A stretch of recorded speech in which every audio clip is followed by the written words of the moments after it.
Pick near the bridge, gives a brighter sound. Okay, you can play it as a single strum. Okay. Fret 7. Yeah. And fret 5.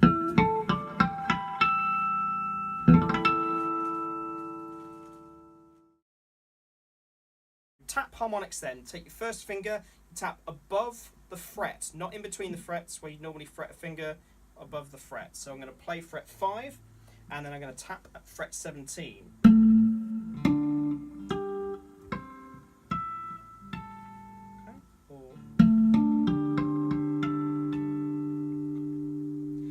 Then with the pentatonic scale, I match the same frets with my tapping hand. So A minor pentatonic scale, 5, 8, 5, 7, 5, 7 in the left hand. My right hand is going to go 17, 20, 17, 19, 17, 19, and I get this.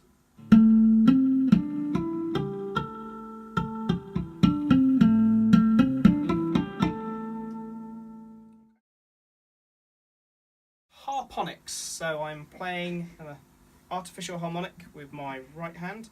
And again, like the tap harmonics, I am 12 frets above, so I play 17 on the 5th fret.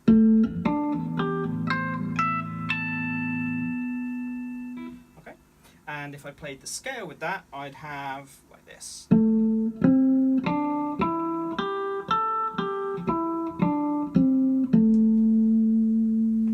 And if I played a chord, let's take the Hendrick chord, E7 sharp 9, I'd get 12 frets above each frets, which is 7, 6, 7, 8, which is 19, 18, 19 and 20, and I have this.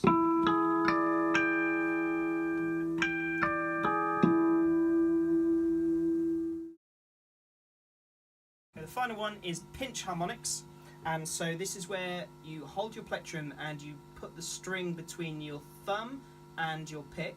And so when you strike the string, the flesh of your finger is touching the string to create this squealing harmonic. They change in the different part of the string that you play, so I can get about 4 different notes.